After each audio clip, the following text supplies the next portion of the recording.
bahwa Nabi Mamat itu bersenggama dengan jenazah. Tidak hanya menuduh Rasulullah dengan jenazah, Saifuddin juga bahkan menuduh Rasulullah dengan, ya kalian lihatlah ini, parah banget pokoknya. Jadi Bang Mamat dulu pernah menggauli Mbak. Jadi tangan saya ini bengkak, saudara, karena sudah 3 hari disuntik. Ya, begitulah hidup seorang penista agama. Sebenarnya ini mestinya menjadi jalan hidayah bagi Saifuddin Ibrahim, tapi karena memang ini orang keras hatinya.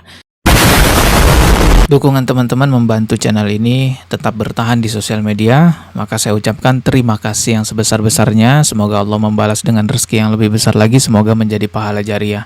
Bagi siapapun yang ingin berpartisipasi mendukung dakwah kami agar terus ada di sosial media, silahkan scan kris yang ada di layar. Assalamualaikum warahmatullahi wabarakatuh. Kali ini kembali lagi saya akan memperlihatkan kepada teman-teman semua betapa menderitanya seorang penista agama Islam, yaitu Pak Saifuddin Ibrahim ya. Dia ini benar-benar penistaannya itu parah banget ya kalau teman-teman lihat jejak digital video-videonya. Muhammad adalah iblis yang menjelma menjadi manusia. Dialah sosok naga, ular tua, nabi palsu yang dimaksudkan dalam kitab Wahyu. Semua non-muslim harus siap mental. Astagfirullahalazim. Tidak hanya itu, masih banyak lagi video-video lainnya, bahkan ada yang lebih parah lagi teman-teman. Ini saya nggak bisa jelasin tingkat keparahannya ini.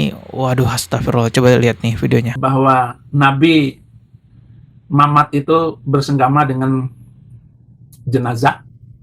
Kemudian Mamat melakukan senggama atau bersetubuh dengan mayat itu agar mayat itu tidak dijepit oleh. Tidak hanya menuduh Rasulullah dengan jenazah, Saifuddin juga bahkan menuduh Rasulullah dengan, ya kalian lihatlah ini, parah banget pokoknya. Jadi Bang Mamat dulu pernah menggauli Mbak. Saya menampilkan video-video bukti jejak digital Saifuddin untuk memperlihatkan kepada teman-teman semua memang betapa kejamnya orang ini, betapa jahatnya orang ini kepada Nabi Muhammad SAW, kepada agama Islam. Maka wajar saja ketika kita melihat video Saifuddin yang menderita seperti ini, kita senang. Karena ada orang penghina Rasulullah hidupnya sedang menderita. Terlihat di dalam video ini dia juga memperlihatkan kondisi tangannya yang ya bengkak gitu ya.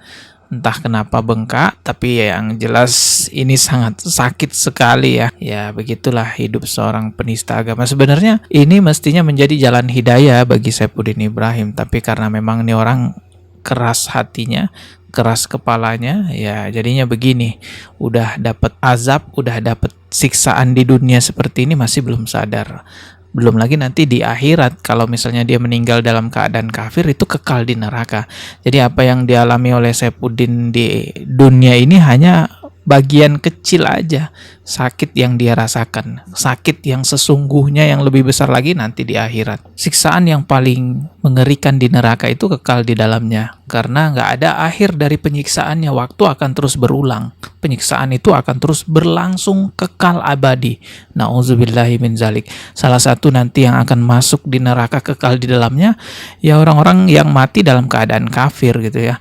Apalagi udahlah kafir, penista agama lagi, la ilaha illallah, itu seperti apa nantinya ya.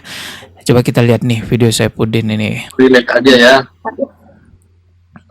Itu kan ada kelihatan itu.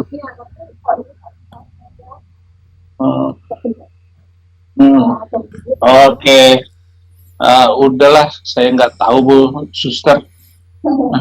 Terserah suster. Jadi tangan saya ini bengkak, saudara, karena sudah 3 hari disuntik. Jadi sudah bengkak dan saya nggak bisa ngepalin ini, gitu. Oh iya sih, memang kelihatan bengkak banget nih tangannya ya. Ya, tapi sekali lagi saya katakan ini hanya bagian kecil aja siksaan di dunia yang sangat menyakitkan. Kalau di akhirat nanti lebih parah lagi. Saya kira ini tujuan Tuhan. Tangan saya dibikin bengkak begini, nanti kalau keluar biar orang ketakutan melihat tangan saya. Kalau kepalin orang sudah takut duluan, wah itu tangannya besar kayak begitu. Aduh, masih sempetnya aja dia menghibur diri ya, padahal udah kelihatan sebengkak ini tangannya. Bukannya taubat kepada Allah Subhanahu wa taala, malah masih, ya begitulah Saifuddin. Sebenarnya Saifuddin itu udah diingatkan berkali-kali oleh anaknya sendiri, anak kandungnya ya, agar bertaubat kepada Allah Subhanahu wa taala, mengingat kondisinya yang terus-menerus kesakitan seperti itu.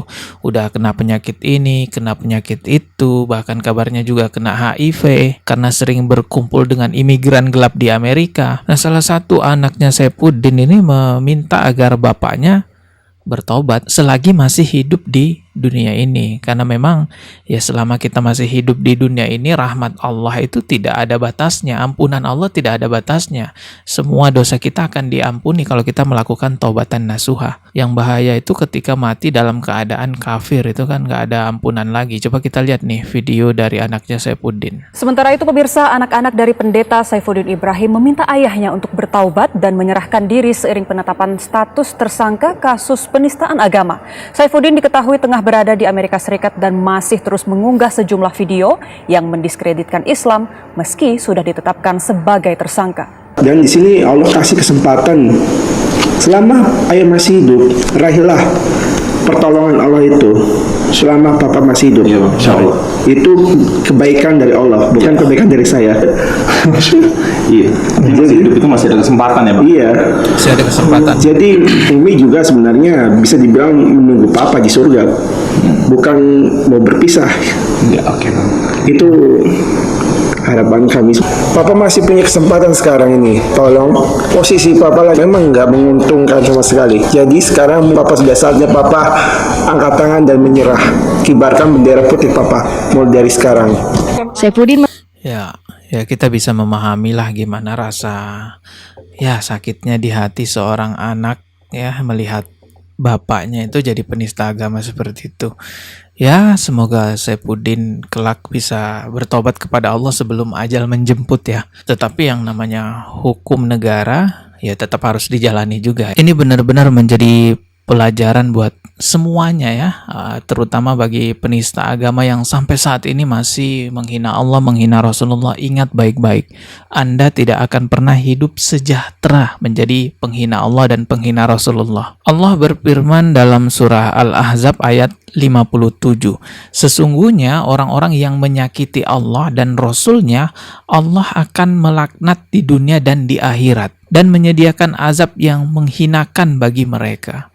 Jelas sekali hukumannya di sini tertulis di dunia dan di akhirat bagi mereka yang menghina Allah dan Rasul-Nya. Ini udah merupakan ketetapan Allah. Jadi siapapun yang menghina Allah, menghina Rasulullah, dia akan dapat hukuman dunia akhirat. Semoga kita semua dijauhkan dari sifat-sifat kebencian terhadap Islam, kebencian terhadap Rasulullah. Hidayah Islam itu mahal teman-teman ya. Bersyukurlah, beruntunglah kita hidup dalam keimanan Islam ini. Nikmat terbesar hidup di muka bumi ini ya kita masih beriman dalam Islam. Dan Allah mengingatkan kepada kita semua, wala tamutunna illa wa antum muslimun. Jangan kalian mati kecuali dalam keadaan muslim. Kita ketemu lagi di video berikutnya ya. Subscribe. Wassalamualaikum warahmatullahi wabarakatuh.